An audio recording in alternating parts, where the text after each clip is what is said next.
I can still recall how quiet the house was the morning the process server came. Nearly 3 years have passed since my husband's death, and in many ways I've grown accustomed to the hush that lingers where his presence once filled every room. My 8-year-old son was at school, and I had the day off. I remember feeling oddly at peace, sitting by the kitchen window, a mug of tea in hand. I'd been thinking about repainting the living room, considering something brighter, something to symbolize the fresh start I was trying to carve out of widowhood. That's when the doorbell rang. A man in a cheap suit stood there with a folder in hand. He asked for my late husband by name. I stiffened. Whenever someone asks for him now, it's like a small shock. I have to remind them and myself that he's gone. I told the process server that my husband had passed nearly 3 years ago. The man frowned and explained he had court papers demanding that my husband submit DNA for a paternity test. I felt my stomach sink, someone else trying to dig into his past. I'd learned a lot about who he really was since his death, and none of it made me love him anymore. In fact, I've come to realize that if he were still alive, we probably wouldn't still be married. The process server looked skeptical, like maybe I was lying, but I fetched the death certificate and handed him a copy. He mumbled some apology and left. I stood on the porch, watching him go, wondering what fresh complications my dead husband could conjure up from beyond the grave. I'd thought naively that after handling the funeral, the estate, such as it was, and explaining death to my child, I was done with drama. Apparently not. A few days later, a woman showed up at my doorstep. She wasn't from around here. I'd never seen her before. She said that this boy was my late husband's child. I stared at her, not quite understanding. The timeline flashed in my mind. My husband died almost 3 years ago. This child looked young enough that he must have been conceived right at the end of his life, possibly even after we knew he was spiraling into old habits I'd only begun uncovering after his passing. Drugs, lies, other women, things I learned posthumously that shattered my illusions. I looked at the boy. Did he look like my husband? Maybe. Maybe not. Kids that age are just small faces with big eyes, and you can see what you want to see. I didn't even ask questions. I just told her that my husband was gone, buried at the local cemetery. If she needed proof, she could visit his grave. But her next move startled me. She demanded her half of his estate. I almost laughed. It came out as a sharp, bitter sound. Half of nothing is still nothing. There was no estate, not in the sense she imagined. By the time he died, my husband left nothing but debts and illusions. I said as much, and she got angry, insisting she deserved something for her child. I repeated, there is nothing. Legally, everything that existed had passed through intestate succession, or more likely, outside probate. But I didn't tell her all the details. I just said there was no will, no inheritance, no life insurance. My husband left us with next to nothing. This is where the moral dilemma came in, because while it's true there was no estate going through probate, there were assets outside of it. Specifically, there was a rental property his parents had gifted us years ago, deeded as joint tenants with rights of survivorship. When he died, it became mine, no questions asked. I sold it recently, and that money is earmarked for my son's college education. I have an attorney, and I made sure everything was legal. Everything is airtight. I owe this woman and her child nothing under the law. Still, a tiny voice inside me wondered if I was being cruel. There's an alleged child out there who might be my son's half-sibling. Should I care? My husband lied to me for who knows how long, fathered a child outside our marriage, and left me to pick up the pieces. I feel sorry for that child, I really do. They're innocent in all this. But I'm a solo mother now, raising an 8-year-old who lost his father. My priority is my son, ensuring he has opportunities in a world that owes him nothing. The money from the rental property could secure his future. Why would I give that up for a child I don't know, sired through my husband's betrayal? I confided in my attorney, who confirmed I'm on solid ground. Without a will, and given how assets passed, there's nothing anyone can force me to hand over. The estate, in the legal sense, was empty. Everything else was outside of probate. She advised me to stand firm. I owe them no explanation. Legally, I'm safe. Emotionally, though, it's a minefield. I tried to imagine what I'd feel if the roles were reversed. Another widow, another unsuspecting parent. But I can't afford to sacrifice my son's future to assuage my conscience. Besides, I've learned from bitter experience, my husband was not the man I thought he was. He hid debts, habits, and apparently other relationships. If he'd lived, I would have divorced him. So I'm supposed to clean up his mess now?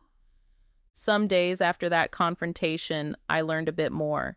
The mother of this child was pursuing DNA testing, trying to prove paternity for the sake of survivor benefits or some legal claim. I got an update from my attorney on how that might shake out. If this child is his, then under intestate laws in my state, the estate would theoretically be split among the children and me. But there's nothing to split.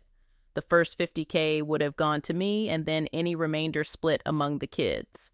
But there was no remainder. The estate was literally an empty bank account and $40 in his wallet. Everything else, like the rental property, never touched probate.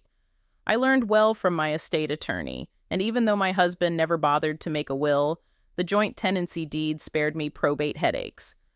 Now it's just a fortress protecting my son's future. There was no life insurance either. No hidden pot of gold waiting for a half-sibling to pop up and claim. I find a grim satisfaction in telling people that I owe them nothing. After the lies I've swallowed, I'm entitled to that. Legally, I'm holding steady. But morally, I struggle sometimes. My attorney suggested waiting before helping the other child file for survivor benefits, if indeed he's my husband's child. Survivor's benefits wouldn't affect my child's benefits, so maybe one day I can help facilitate that. But we need to see what the mother does. My husband hadn't worked much, but enough to qualify for some benefits. My kid's survivor's benefits help cover therapy sessions. He still struggles with losing his dad, and I still can't find the right words to explain what I've learned about his father's hidden life. Maybe when he's older. I don't know if the mother knew my husband was married. Maybe she was conned, just like I was, into believing he was someone better than he really was. Maybe she's just as much a victim of his lies. Or maybe she knew exactly what she was doing. I can't say. I never got the chance to see what kind of person she really is beyond that one demanding visit. My in-laws are still alive, but we're estranged. They adored their son. They think he was a saint.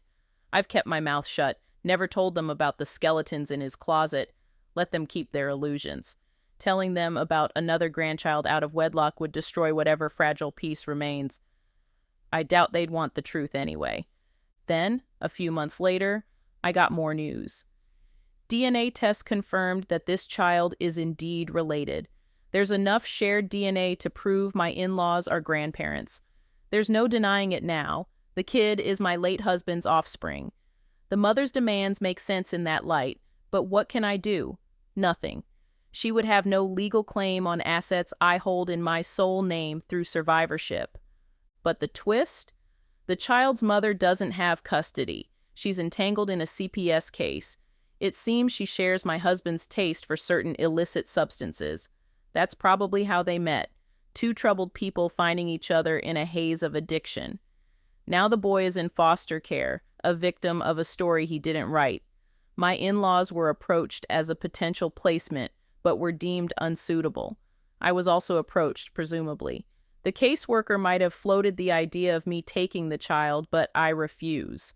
I have no legal or moral obligation to raise the product of my husband's infidelity, especially a child I don't know, conceived under circumstances I can't condone. My heart aches for him, but I must protect my own child and my own mental health. I try to do right by the child in small ways. I've worked with the caseworker regarding survivors' benefits. If he's entitled to them, I won't stand in the way. I've been assured that if the mother files with Social Security, They'll backdate payments so waiting doesn't harm him financially. Eventually, once guardianship or a stable situation is found for the boy, I'll push to make sure he gets those benefits. It's not out of cruelty that I wait. My attorney advises caution. We don't know what the mother might do or if granting access now might create a situation where the mother can misuse funds. The system is complicated, and I must be careful. I don't want to feed my husband's mess. I've stashed away some money in an online account. Nothing huge, just something in case down the line this child, when he's older and out of foster care, wants to find answers. I haven't decided yet if I'll eventually help him in some small way. But for now, I keep it in my name. If the mother is still in the picture, I don't want her to have any claim. I must be cautious. This family tragedy involves addiction, lies, and betrayal, and I can't risk letting my sympathy harm my son or my own stability. Speaking of my son, one day I'll have to tell him he has a half-sibling. I dread that conversation. He already struggles with the idea that his father wasn't the hero he imagined. I've spared him the ugly details, but as he grows older, he may ask harder questions. Do I tell him that his father's secret life produced another child now lost in the foster system? That's a lot for a young boy to process. I might wait until he's old enough to understand complexity and nuance.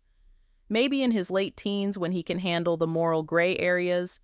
It'll be another painful conversation, another legacy of my husband's carelessness. I'm so furious that I'm still cleaning up his mess. He left me with debts, secrets, and now a half-sibling for my son. He died and escaped responsibility, leaving me to deal with the legal and emotional fallout. If he were alive, I would have ended our marriage with righteous anger and walked away, forcing him to confront the consequences, but death made him a martyr in some eyes and left me to pick through the rubble. I try to focus on what I can control. My son's therapy, our future, maintaining our home. I sold the rental property and have a nest egg for my child's college. That's a silver lining. At least I secured something good for him. He's my priority. My loyalty is to him, not to the memory of a deceitful man, not to a stranger's child I never knew existed until a process server knocked on my door. In my quieter moments, I imagine a world where my husband had been honest, or where he'd set up a will and done the right thing. Maybe he was capable of it once, but drugs and bad decisions corroded his morality. Now I'm left wrestling with ethical questions he didn't have the courage to face. As months pass, the child remains in foster care.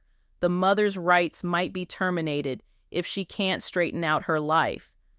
The in-laws are out of the picture as a placement. I'm out of the picture as well, unwilling to uproot my son's life for a scenario I had no hand in creating. Maybe that's harsh. But I can't save everyone. I'm already doing the best I can for my boy. I remind myself that the foster system has resources.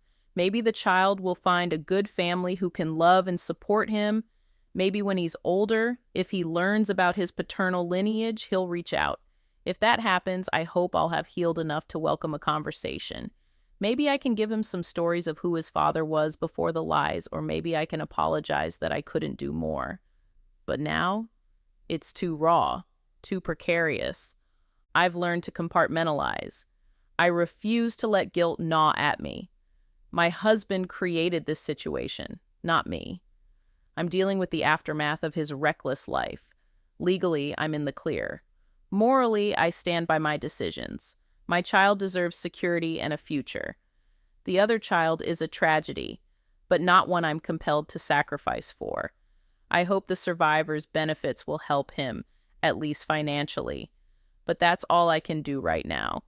Ensure what's fair and legal, not more. Sometimes at night, when the house is quiet and my son is asleep, I sit with a cup of tea and let the anger pass through me. I reflect on how little we can control and how we do our best with the cards we're dealt. I never asked for this. I never asked to learn my husband was a stranger. But here I am, carrying on, making choices for the future. In a few years, when the dust settles, maybe I'll look back and see that I managed to uphold my principles. I didn't let myself become a villain or a doormat. I stood firm, protected my child, and didn't break the law or enable a destructive cycle.